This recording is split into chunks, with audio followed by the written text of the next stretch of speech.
This is Jim, and receiving this message. We are Ken Jennings and John Roderick. We speak to you from our present, which we can only assume is your distant past, the turbulent time that was the early 21st century. Fearing the great cataclysm that will surely befall our civilization, we began this monumental reference of strange and obscure human knowledge. These recordings represent our attempt to compile and preserve wonders and esoterica that would otherwise be lost. So whether you're listening from an advanced civilization or have just reinvented the technology to decrypt our transmissions, this is our legacy to you. This is our time capsule. This is the Omnibus.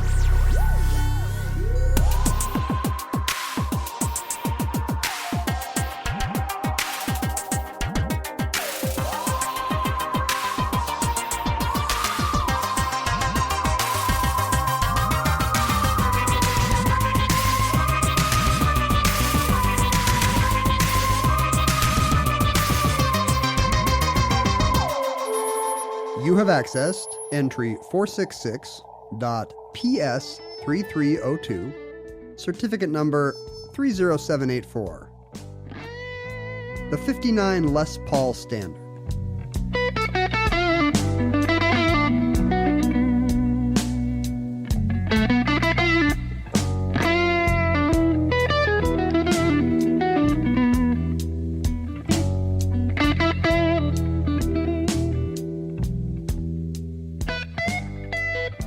So, one of the things that surprised me when I first met you a long time ago, now seems like an era ago. It was, for our listeners. It was a different geological era. Right. One of the things that surprised me was that you are a tremendous fan of rock and roll.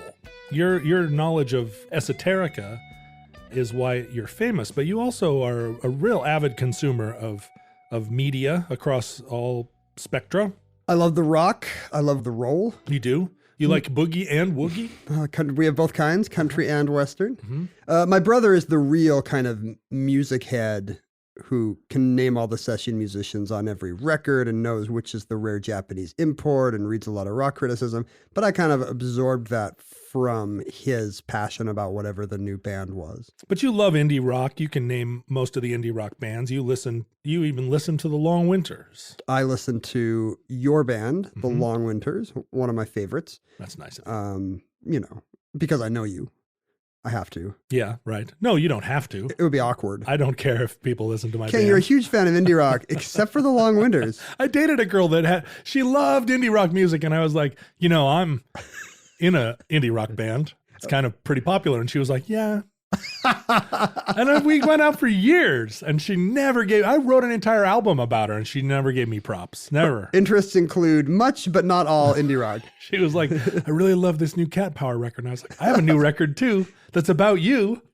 What if you just started telling her you were a different rock star? Would you have fallen for that? No, I don't think. She was pretty savvy. But your knowledge and love of rock and roll, I'm guessing, does not extend all the way to knowing how the sausage gets made. I mean, how much interest do you have in the recording process, in the gear? There's a lot of gear associated with making rock music. Like people love to talk about tools. How much of that interests you? I know almost nothing about the gear. Like when I hear a sound on a record, I will think about like what other records it reminds me of. Oh, who does this other kind of reverby vocals? Or it'll or just the emotion of it. Like, I just love that kind of dreamy sound you get when a guitar sounds like this. But I realize the world is full of people who would be like, yeah, Ken, here's what pedal that is. Right. And I just have no idea, because I think maybe you have to have had some high school experience with your band in a basement to get to that point. Otherwise, am I gonna go to some guitar center and like have some guy walk me through gear and pedals? Like, I don't even know how to get this knowledge, John. Help me, Obi-Wan Kenobi. Well, what's cool about musical equipment is that there are a lot of disciplines that have specialized equipment and people that are fascinated by that equipment, right? I mean, if you are a hot rod car builder, you have the special tools, the special paint, you're adding this carburetor to this block and we're porting this injection, and it's a world where people can quantify performance. It's also kind of a shibboleth for insider status, right? If you can, and because often the names are fun to say, like, yes, I'm an artist who uses a Winsor and Newton number whatever ink brush. You know, all that kind of mastery that comes with knowing the brand names and which are the cool ones and which have gotten worse quality since they started making them in Pakistan. You know, all this stuff, right? Yeah, and it becomes a shorthand you can use with other artists that are also skilled. As you're kind of trading tips, but it's also a shibboleth, right, as you say. And for people who aspire to practice those arts, it feels like a magic language.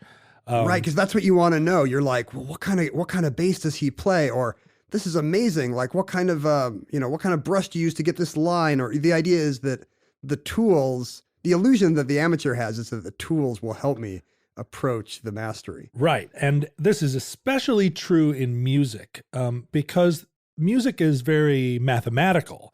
It's very technical. You can quantify it. You can, in fact, in digital recording, you can look and see every single waveform of everything you do. And it's that's how many future listeners are enjoying our podcast. They're just looking at a waveform on the screen. They may be feeling it tactily. You know, our future listeners may have limbs that are actually like needles of a record player. They have a stylus on every finger. And they're just like dragging it across the platinum disc on the Voyager, just like singing our song. It's humming and resonating with them.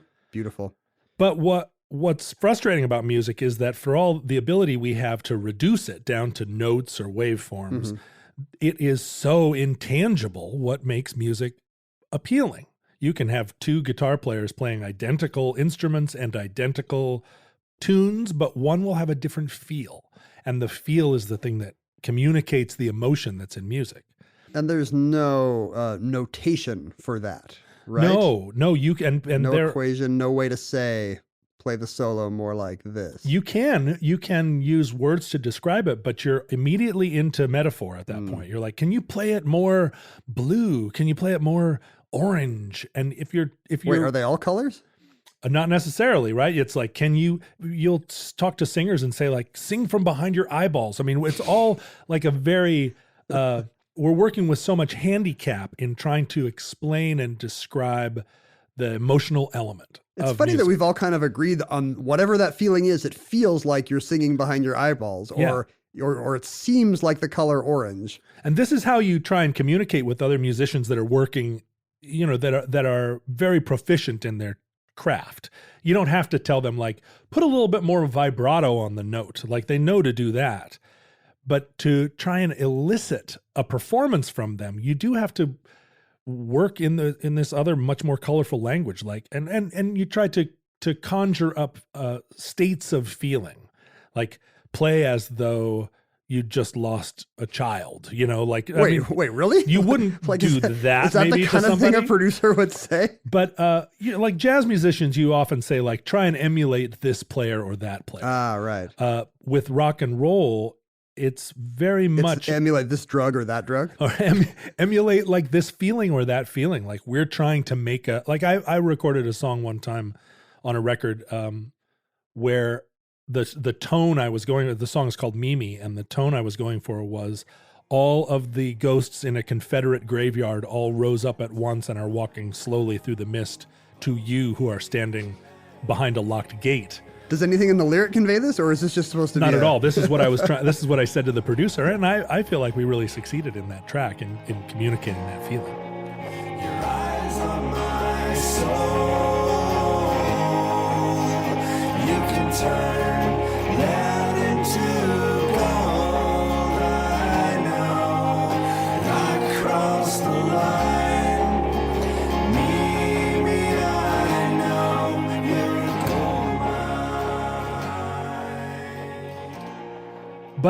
But the elusive, the place where equipment and tone collide or intersect is this magic place in music. And as you say, there are special pedals that are very expensive that create certain tones. There are guitar players who will insist that this pedal performs better if you put a battery in it that is almost out of power, so that having a battery that's running out of juice will cause the machine to create a different sound. I mean, there are guitar players that swear by this, that will keep like used up batteries around for special applications. It's got to be hard for live performance, right? Well, no, not if you're hiring people to do this work for you. So when people are running off and on stage, when you see roadies running off and on stage with guitars, maybe they're swapping out batteries as well. I think it's all pretty systematized in big operations, but there is a lot of magical incantation. By the way, I'm looking at performance directions from the classical composer Eric Satie, and he would put instructions to his players that would say things like, play like you've had too much wine to drink. Yes. So it actually says that on the score you give to the orchestra. Well, in rock, you would actually give the player too much wine to drink. He wouldn't ask them to simulate it, right? Brian Eno famously came up with a series of cards called oblique strategies. And oblique strategies, I actually have a set of oblique strategies that a friend of mine made many years ago, where she took a whole pack of 3x5 cards and hand typed an oblique strategy per card. And the oblique strategies were just suggestions to use in the recording studio. Like you'd pull out a card and it would say, state the problem in words as clearly as possible. That one's not that oblique. Well, that one's more of an overt strategy. But if you're trying to capture a great guitar take, that is fairly oblique, right? Or a card would say, try faking it. You know, and the goal was to pull a card out and have, when you had reached an intractable problem, pull a card out and then follow the instructions to the best of your ability. And that would be a way of solving. Reframe the situation. Just reframe it, right? Work at a different speed. I can't believe he never named a Roxy Music record Oblique Strategies. It does seem like so. But, you know, he's not out of ideas that he needs to recycle his good ideas over and over. He just comes up with another new idea. I would just do that with Cards Against Humanity. I'd be in the studio and I'd pull out a thing and it says like, the Armenian genocide. Lol. Or your mom's Facebook profile. That's how I would record my record. Yeah. Well, I look forward to hearing that record. Yeah. You know what? If you'll pay me, I'll produce it.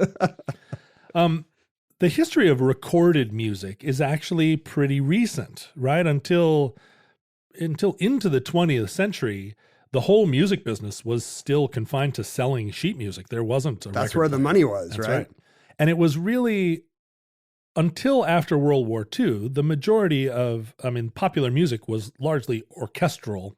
I'm kind of sad now thinking about that was a world where pretty much everybody could play an instrument. So you could sell 1 million copies of Tell Your Mother I Love You, Catherine, or whatever the big hit is, and it will sell 1 million copies because everybody will play it on the spin it in the parlor, and the pianola in the bar room, and you'd hear it coming out of houses as you walked down the lane, but it was everybody sitting learning the song on their piano. But at least everybody could play an instrument. That's amazing. There was so little else to do.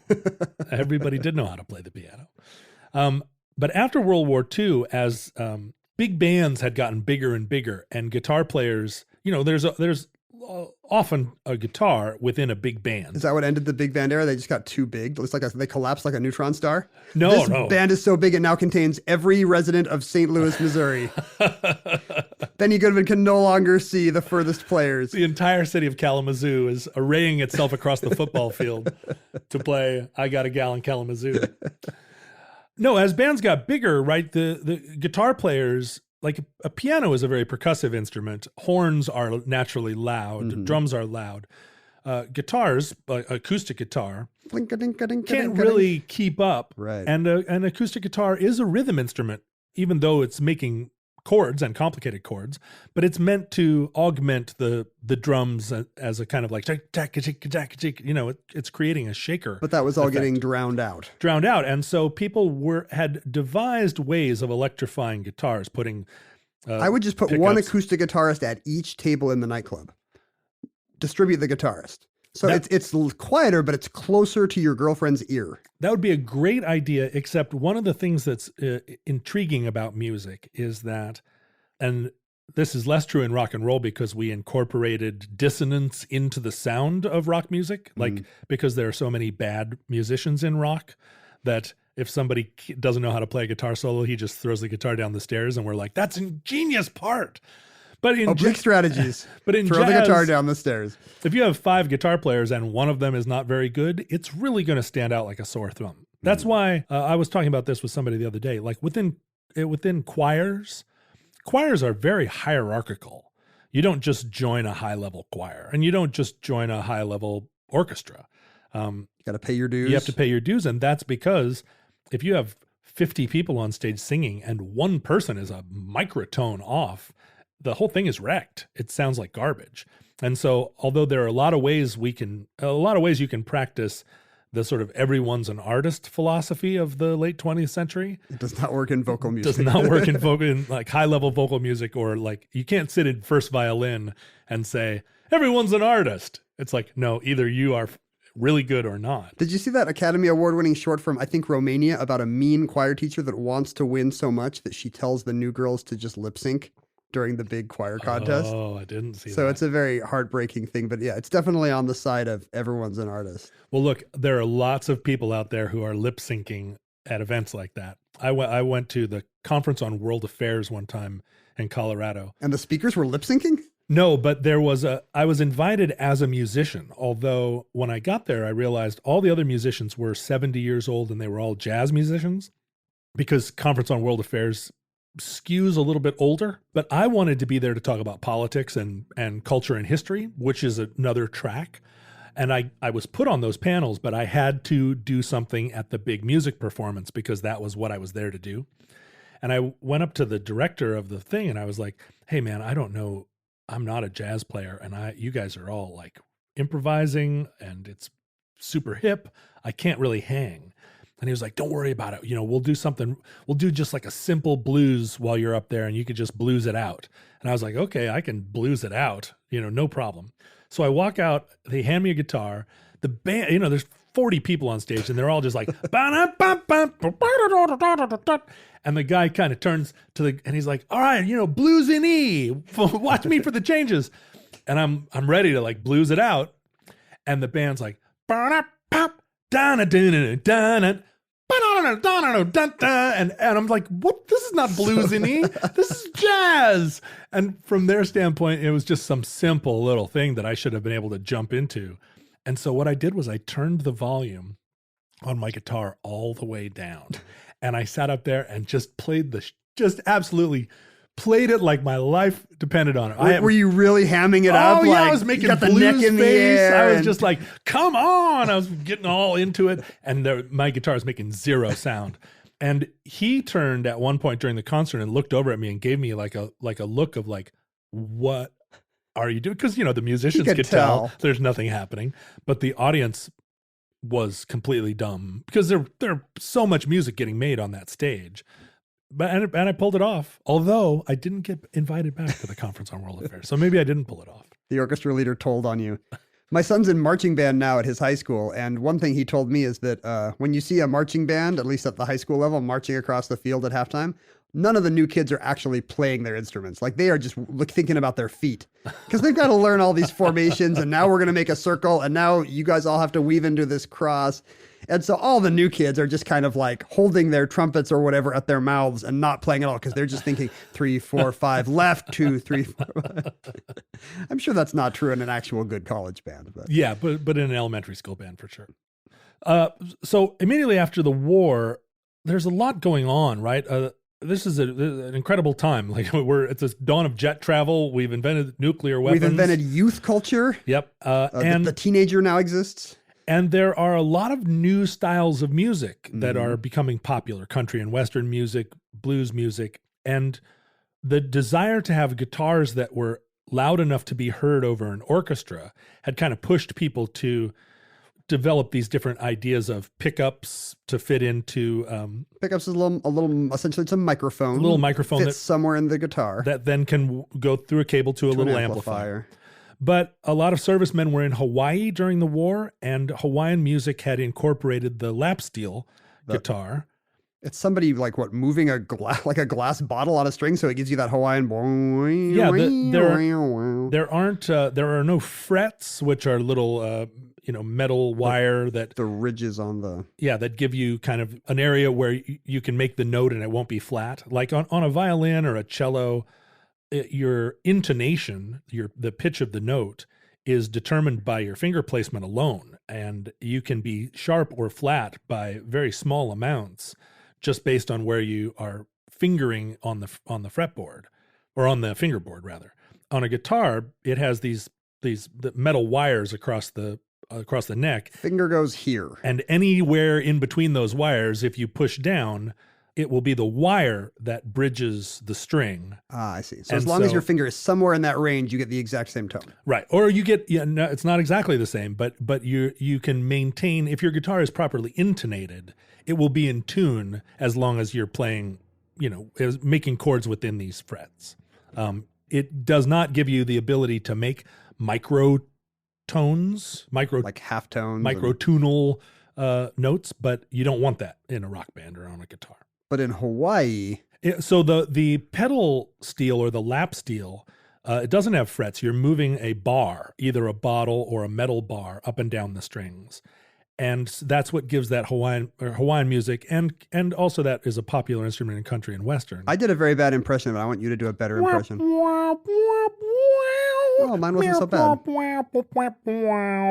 You have the capacity to play a note anywhere along, and you can bend those notes. You can bend them, and there's that kind of a slurring, warbly quality to the music. It was popularized in Hawaii because the early Portuguese sailors arrived in Hawaii and brought the guitar and ukulele with them. And today, it's still one of my favorite things. I will like any song if it has pedal steel guitar. Like I'm just a sucker for it. And a pedal steel, actually, the pedals in the name refer to actual foot pedals and pedals you operate with your knee that pull the strings sharp and flat. Oh, that's what you're doing? You're changing the tension on the string with your knee? Yeah. So because as you're running this bar across 5 or 6 strings on a steel, you can only make the chords that the thing is tuned to open.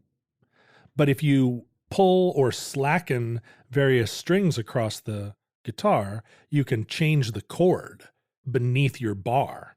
So that you'll hear really great pedal steel players, they're playing every chord within the composition, but they're playing it across a flat bar rather than fingering it with 5 different fingers, which is what a typical human has these days. That's what guitars are made to be. Guitars are made to be played by 5 fingers. Listeners are going to think that's hopelessly primitive. It is. But They're all playing sitars, but fretted sitars. But if they listen to some great pedal steel song, if they listen to Running on Empty or Tiny Dancer or something, you'll understand. Now, what's amazing about the electric guitar is that a guy named Leo Fender, that a lot of people have probably heard his name because Fender guitars are namesake guitar company, still among the greatest guitars. Leo Fender had a kind of a radio shop in Fullerton, California, and he had been working on pickups. He'd been designing pickups for different guitars, and as he was kind of testing pickups, he built a little solid wood pickup tester guitar, not meant to be played with live, but just he would put different pickups in it, and it was strung up. And just so I understand here, at this point, there was no such thing as a solid body guitar. All guitars were hollow body back from their acoustic days when you needed that resonance. Yeah, were acoustic guitars that had been augmented with a pickup. Okay, so this was new. And there were several attempts to make solid body guitars because lap steels are solid. They were often made of Bakelite.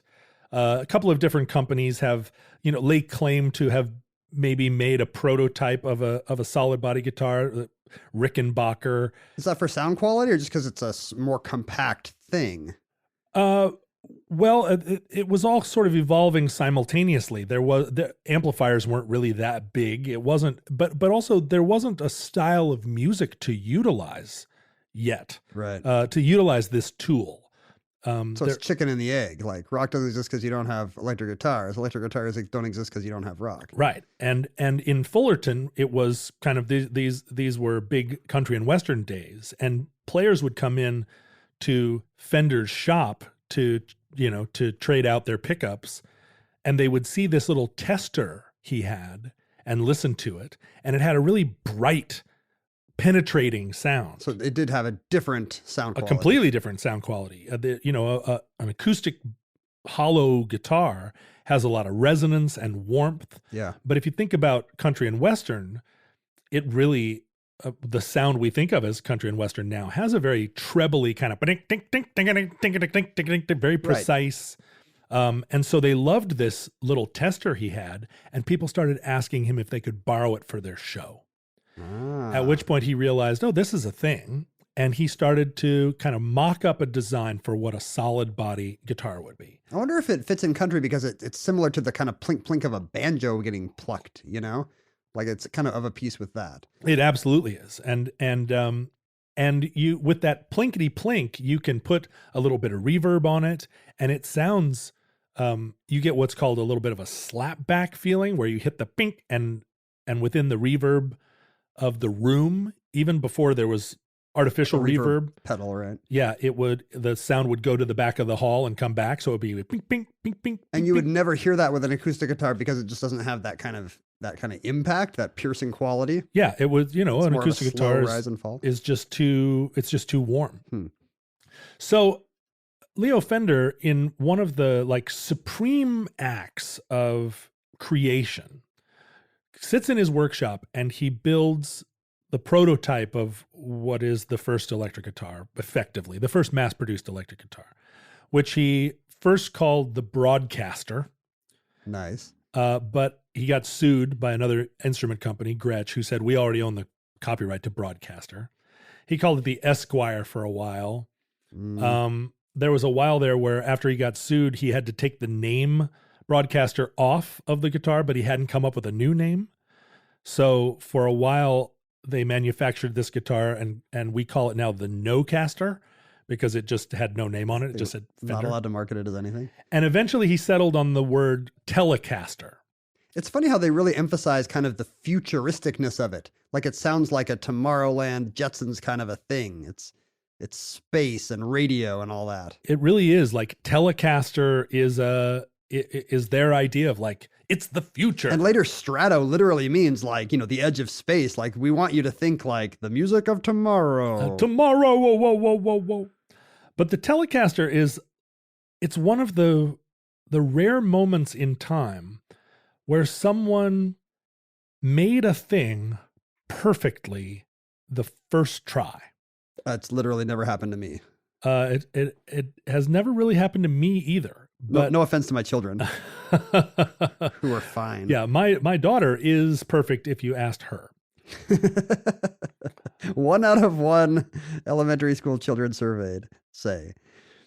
But so the Telecaster is just a great instrument? So the Telecaster had a lot of advantages over every other guitar up to that point. The neck was not glued in, but was bolted on or screwed in.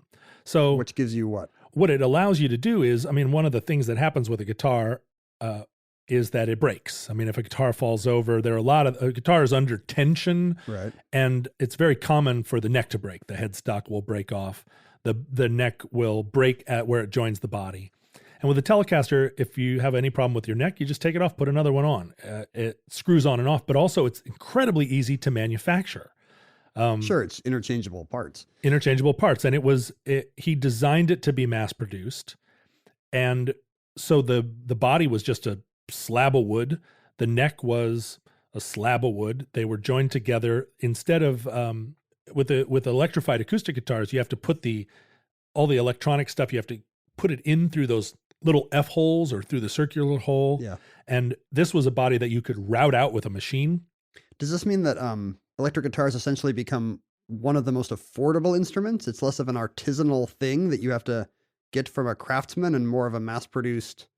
Like, is this what helps put rock over? Is that it's affordable to go down and buy one of these? It's always been part of the guitar business to try and figure out exactly how to price guitars because you want it to be affordable. You want this to be a popular, something kids can take up. Right. But also they're not cheap to make. Wood has always been expensive. And as time has gone on, wood has gotten like the wood that you want to use to make electric guitars has gotten more and more expensive. That's so interesting to me, that whole thing that, and I'm sure we'll talk about this, that you can actually hear the different woods, the different types of wood, the different qualities of wood in a note or a chord. Well, this is part of the magic that we were talking about earlier. There are plenty of records on the radio right now where the guitar parts are played on an instrument made out of particle board for all intents and purposes, because we have developed electronic modeling so that you can make pretty bad guitar parts sound like they're played by the greatest instruments ever made. Can you tell though? Can the trained ear tell?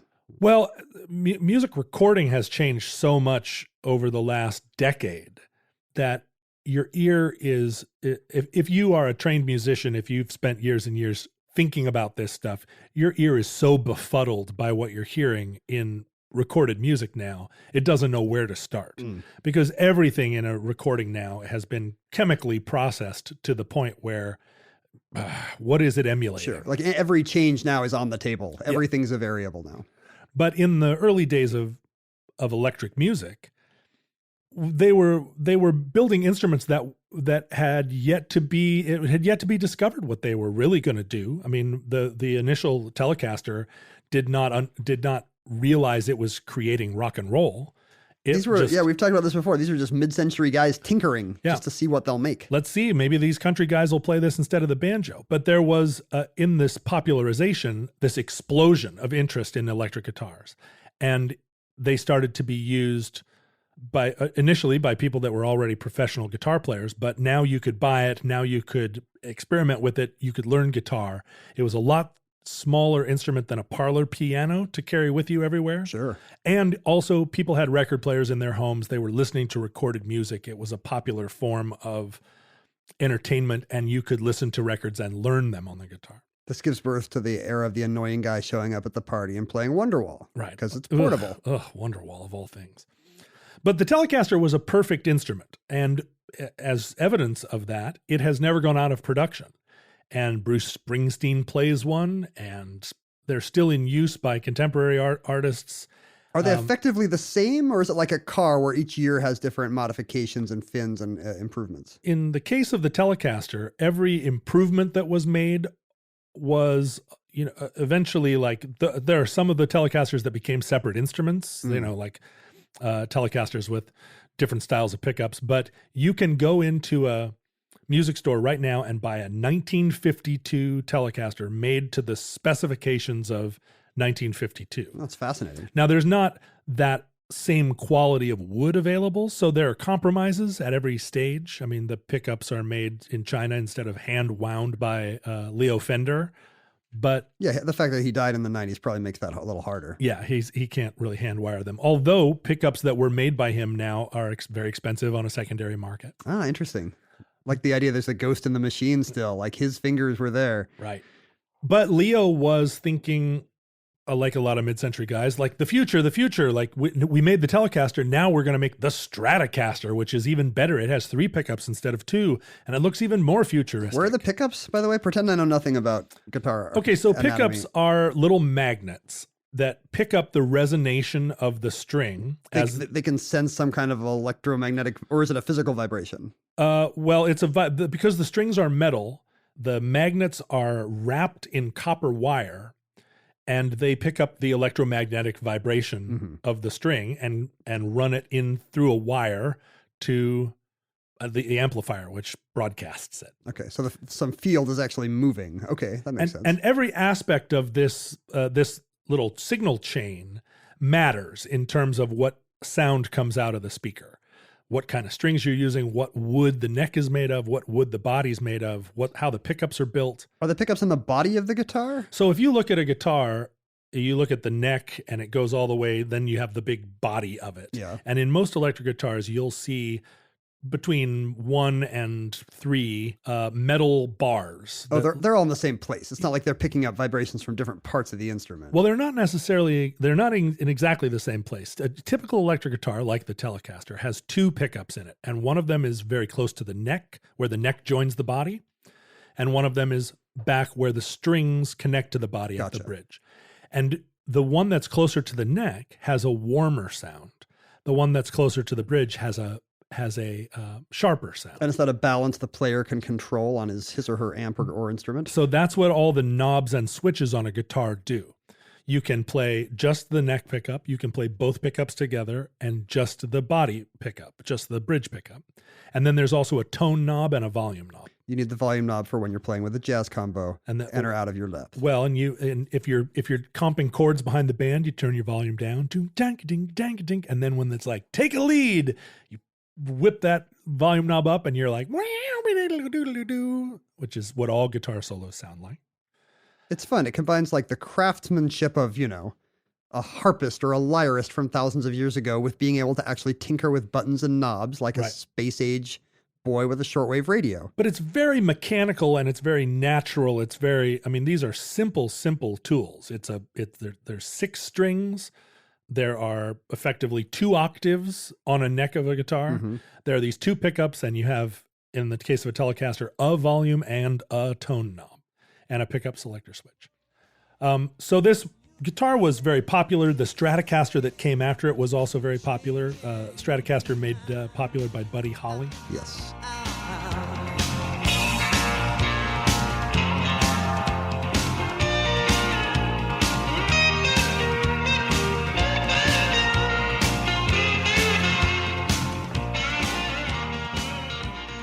But Fender's main competitor in the guitar world, and this remains true to this day, just as in auto manufacturing, we have Ford and General Motors, and then you could argue Chrysler ended up winning the competition between about 10 to 15 other car manufacturers that didn't survive. For the bronze medal.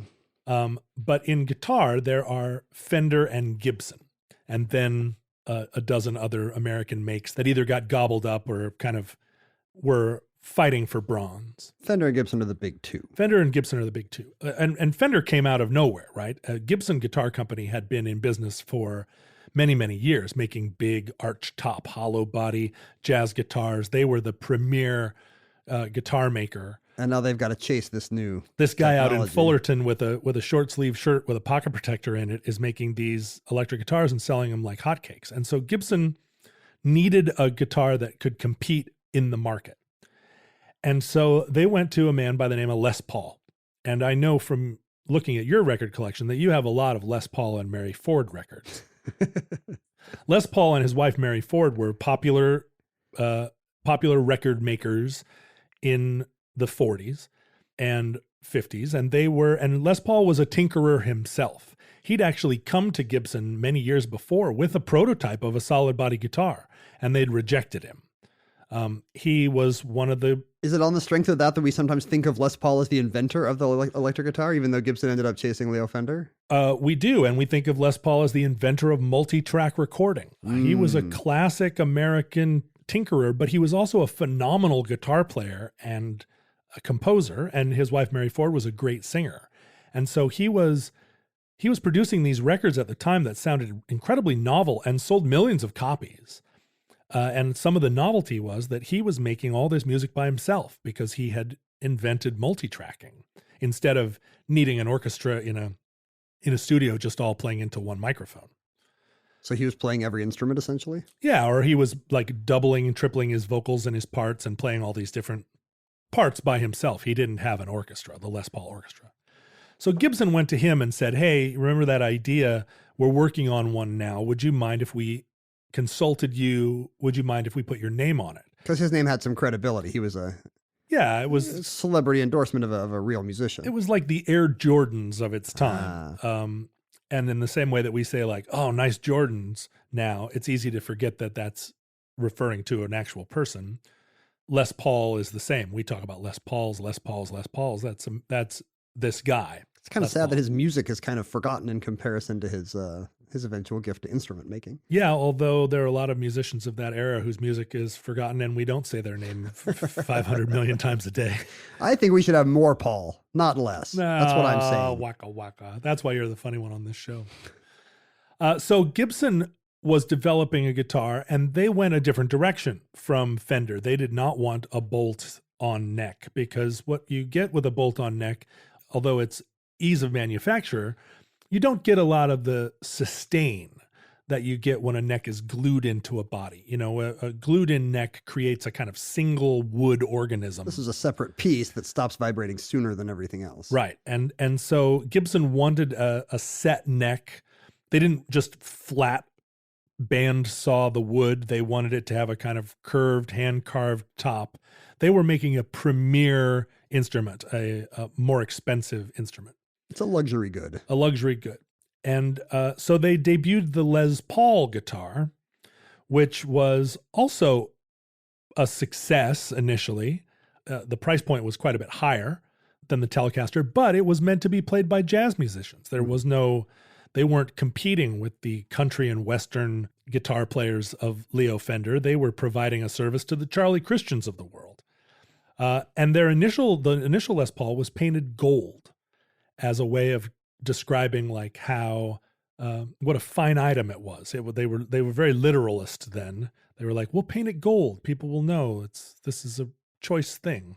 And this is new. You know, our modern thing where guitars can be any kind of flashy, splashy color did not exist. Guitars just looked like wood at the time. Well, and Fender very shortly then started to debut kind of custom colors, like in the style of custom cars. Again, Right. part of his like futurism. You could get Fenders in red, and This is for sure coming from car culture, right? Yeah, Because yeah. it's the same kind of shiny, chromy paint and the same appeal. Yeah, California. exactly. So Les Pauls were gold initially, and they had a maple top, which was like a little piece of wood sort of grafted onto the top of a mahogany body. Mahogany's dense, so it's good for that. What does the maple do? But heavy. What the maple did was give brightness to the tone. You couldn't make a guitar out of solid maple. That would have been too heavy, but a cap of maple on the front of the mahogany would give the kind of the best of both worlds. The resonance, but also some brightness, because you didn't want a guitar that was too muddy. Muddiness is a thing we're always fighting in rock music. Because if you put a bunch of instruments all into one frequency range and everybody's going kind of in the range of the vocal, it just sounds like garbage. You want things to be up high, you want things to be down low. Is this the kind of thing that even somebody without the best ear could tell? You know, do you have to be a connoisseur to be like, you can really hear the brightness of the tone there? Or you know, would most listeners not even be able to hear the difference between the mahogany and the maple? What happens to the lay listener when you listen to a song is that you're unsatisfied by it and you don't know why. And what causes that dissatisfaction is one of 1,000 things. If the drummer and the bass player aren't synced up, you don't like it. Your body doesn't move naturally to it. If the instruments are out of tune with one another. But this type of thing, the spectrum of sound and how you want to build a song from the lowest sound, which is the kick drum and the lowest notes of the bass guitar. The timbre? Can we say timbre? Let's say timbre. I just like saying the word timbre. All the way up to the highest sound, which are the very highest range of the cymbals, the tambourines. You try and fit these different instruments into this layer cake. And in the middle, you leave a lot of space for the vocal range.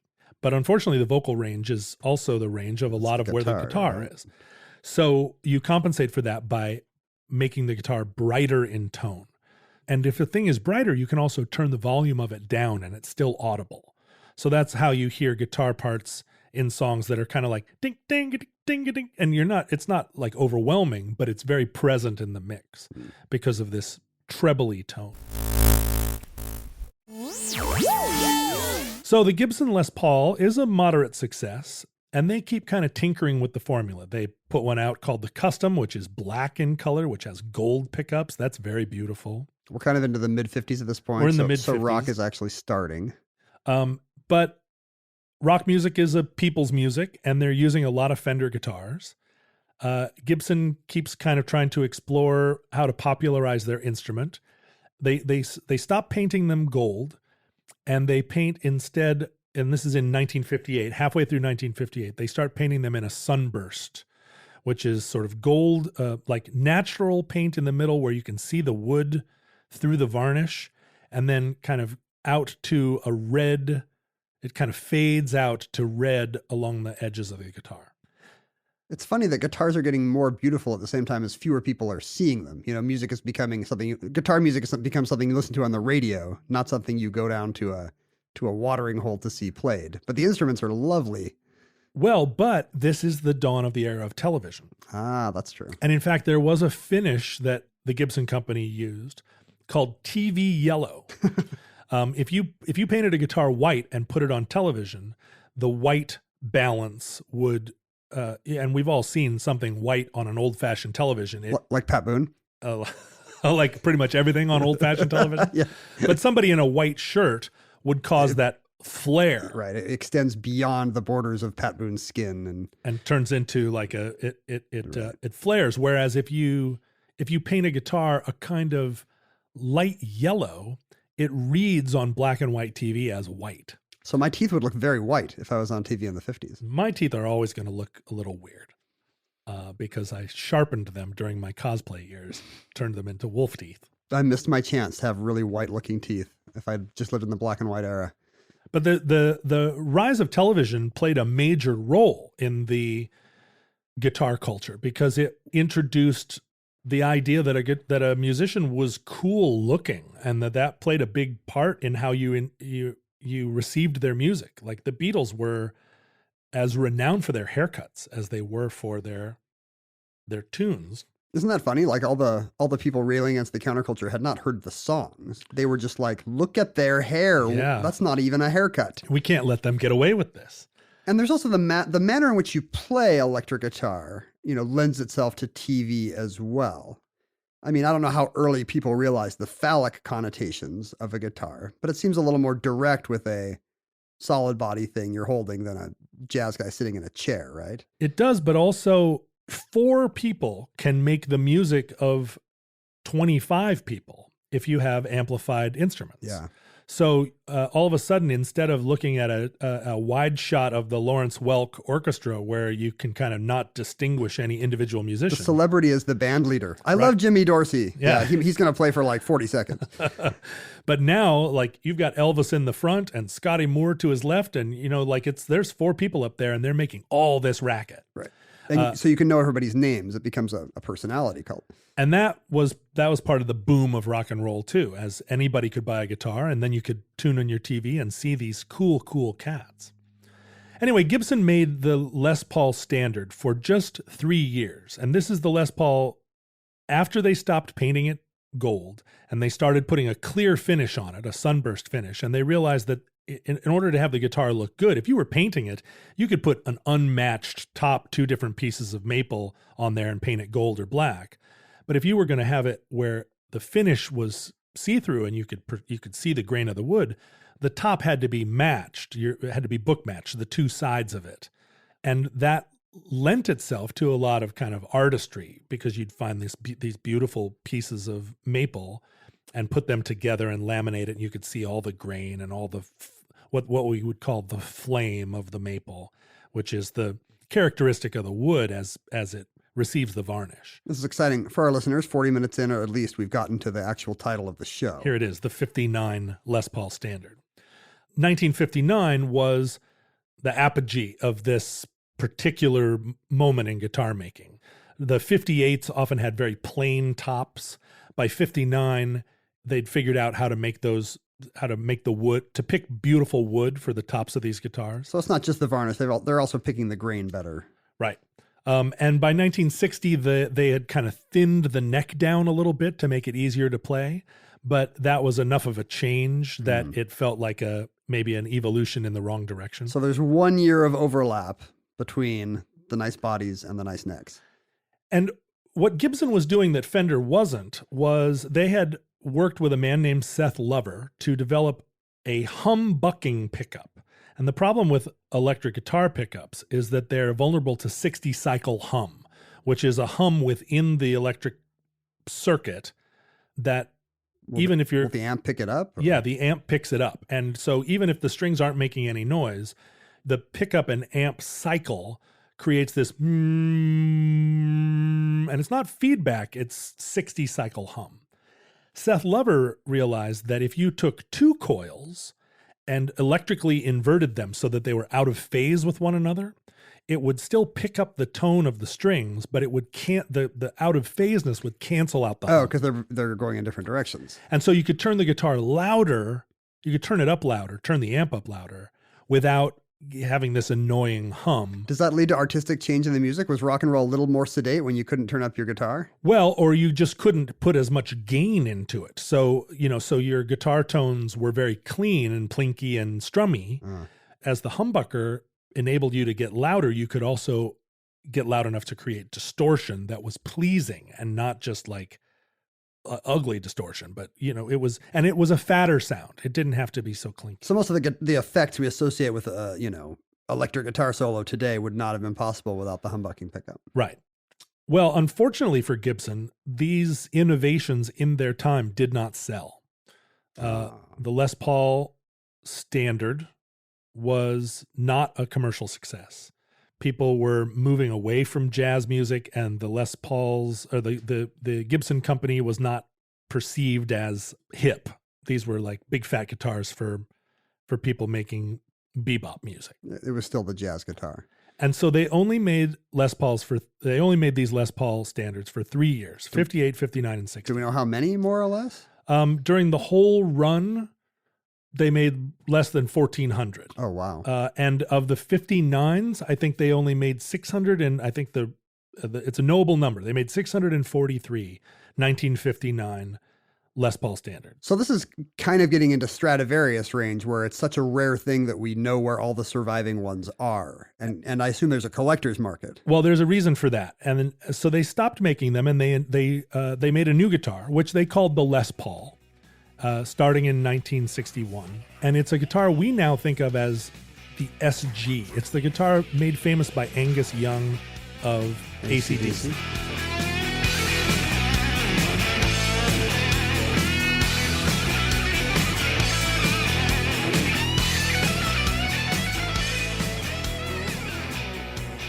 It's a very different looking guitar. It's a thinner, lighter guitar. It's more space age and rock and roll looking. And it took off. It was an interesting guitar. It was a useful guitar. But sometime in the mid-60s, after the original Les Paul standard had just sort of faded into obscurity, a person none other than Keith Richards of the Rolling Stones found a Les Paul in a music shop in London, and it was affordable, and Keith was... Were the Rolling Stones just starting out, or is he a well-known musician looking for a new act? No, they were just getting going. They're just art school kids. Yeah, the Beatles were made their guitars very famous. They had Gretches and Rickenbackers, and Paul McCartney played a Hofner bass. Yep. And those guitars, like Gretches and Rickenbackers, sound very European, those names, because they're very German names, although they were American guitar companies. But it sounded to American kids who were loving the Beatles. They sounded exotic. And so those guitar companies traded on the popularity of the Beatles. But Keith Richards found this 59 Les Paul in a music shop and bought it and played it in their early days. And he was on television playing this Les Paul. And it stood out, and in particular because it wasn't available anymore. They weren't being made. And Keith was very generous with his instruments. He wasn't somebody that hoarded. And so when he was back in England... And his drugs, probably. He hoarded his drugs. But he lent out his guitars. He would let people play it. And so he let people play it, and the people that he loaned it to were people among whom were Eric Clapton and Jimmy Page and some pretty influential musicians who all fell in love with the guitar. Is there a feel to playing it as well, or is it entirely sound? Do all guitars feel more or less the same? No, they don't at all. And this 59 Les Paul had a thick, kind of chunky neck that you could really get your hand around. It was a heavier guitar. I love my thick, curvy guitar. They felt very solid. They're compact body, but kind of thick and solid. That when I was growing up, they were known as heavy guitars. Mm-hmm. This was before Keith Richards' body had wasted away, so that he did not have the density to actually pick up a heavy guitar. Well, if you look at a Les Paul on Jimmy Page, who's not a tall guy, it seems like a really big guitar on him. Giant thing. On me, it looks like a belt buckle. So these kind of famous characters most of the big guitar players of the 60s ended up with a Gibson Les Paul at some point or another. Peter Green of Fleetwood Mac, Jimmy Page, most of the blues breaker types. I mean, really the only guitar player of the 60s that didn't have a 59 Les Paul was Jimi Hendrix, who inexplicably didn't fall for the hype. He was famous for his Stratocaster. And, this is not the kind of thing their fans could go down to a guitar store and find, You right? could. Oh, really? I mean, These were still for sale? You could, not for sale, but you could find them at pawn shops. You could find them under your dad's bed. And that was part of their mystique. There were only 640 of these. And so there became a market within rock guitar players for 59 Les Pauls. And a lot of the surviving guitars have been owned at various times by multiple famous guitarists. So You've got a provenance. Yeah, there's a 59 Les Paul that was owned by Joe Perry of Aerosmith. Mm-hmm. He sold it when he was down on his luck during his drug years. The pre-Walk This Way or between Walk This Way and before the Run DMC Silverstone, walk right. This Way. And it ended up being owned by Slash.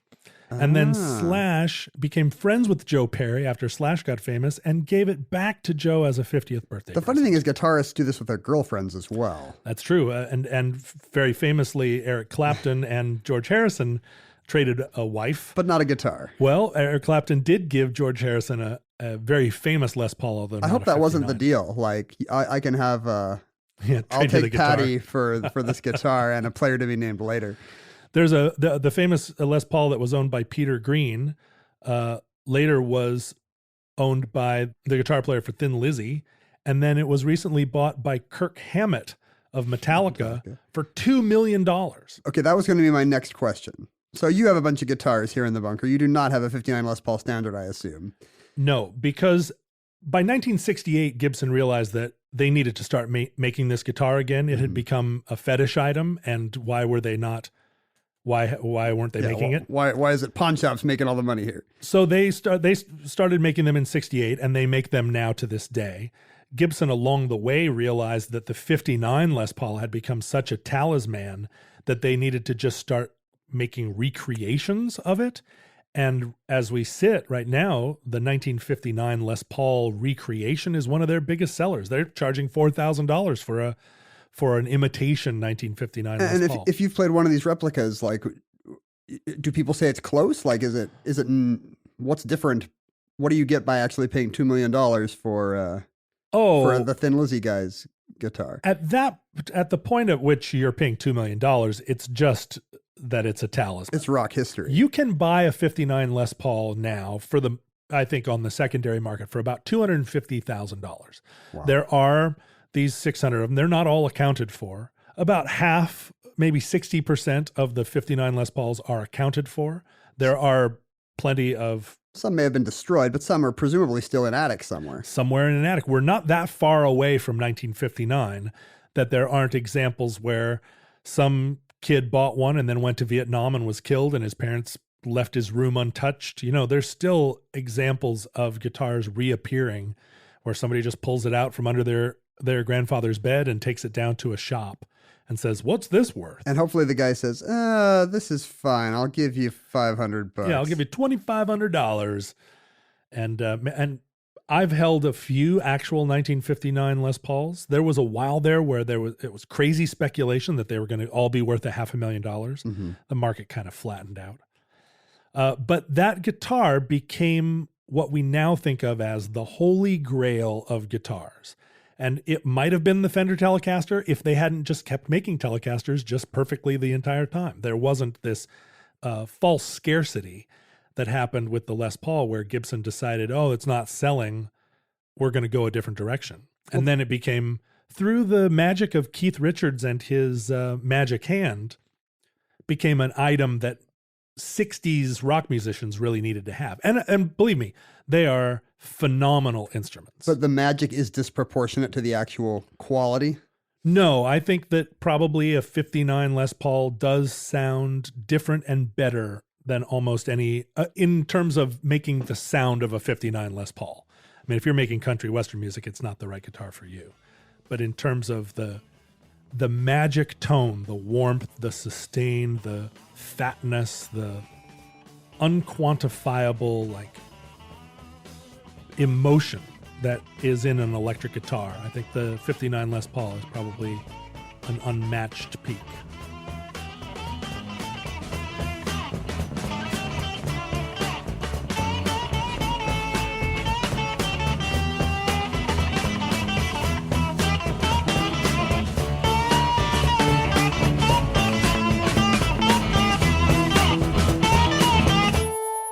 And that concludes the 59 Les Paul Standard. Entry number 466.PS3302, certificate number 30784, in the omnibus. We certainly hope that social media does not exist in your era. Social media is an area where we need some artificially induced scarcity, I believe, to make it seem a little cooler. Yeah, there's no 59 Les Paul of social media, though. There's not one tweet that there's just not enough of. In our day, though, you could find John and me under our respective names, at Ken Jennings and at John Roderick on Twitter. The show was at Omnibus Project, not just on Twitter, but all over the social media spectrum, epidemic, whatever you want to say.